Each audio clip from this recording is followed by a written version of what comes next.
ఇప్పటిదాకా మనం అమ్మ గురించి వాడుకున్నాం కదక్క, ఒక ఆడపిల్ల గురించి వాడుకుందాం.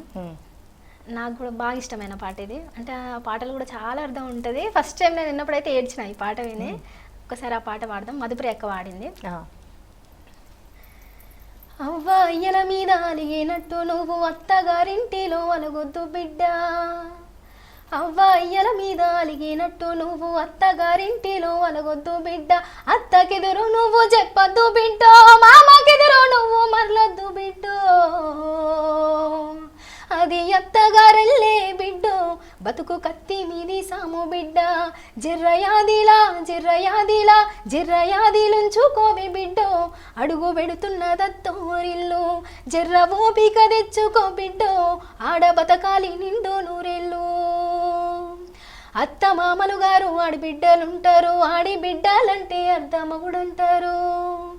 అత్త మామలు గారు ఆడిబిడ్డలుంటారు, ఆడిబిడ్డలంటే అర్ధమగుడంటారు, ఆడిబిడ్డలంటే అర్ధమగుడంటారు. అప్పుడప్పుడు నిన్ను ఆట పట్టిస్తారే, నీకు వాళ్ళతో పోటొద్దు బిడ్డో, ఆడ అవ్వయ్యలుండారే బిడ్డ, జర్రయాదిలా జర్రయాదిలా జర్రయాదిలుంచుకోవి బిడ్డో, అడుగు పెడుతున్న దత్తోరిల్లు.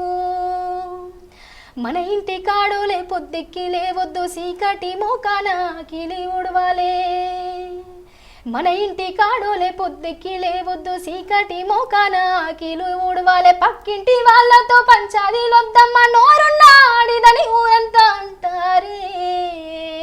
ఇది కూడా చాలా బాగుంది. అమ్మ పాటలు ఎట్లనో ఇది కూడా అమ్మగారింటికి అత్తగారింటికి తేడా చూపిస్తుంది. ఒక ఆడపిల్లకు పెళ్ళై వెళ్తాంటే ఆమె బాధగా వర్ణన తీరం ఉంటది, ఆమె బాధే ఇంకా ఇంట్లో అమ్మ నాన్న పాట అన్న రచించిన రైటర్ మనకు చేతి రూపంలో రాసిండు, కానీ ఆమె లోపల అదే అదే భావన ఉంటా ఉంటది, అదే దుఃఖం ఉంటా ఉంటది. ఆమె చెప్పలేదు, కాకపోతే ఎక్స్ప్రెస్ చేయలేదు, కానీ ఆమెకు అంత ఉంటది బాధ.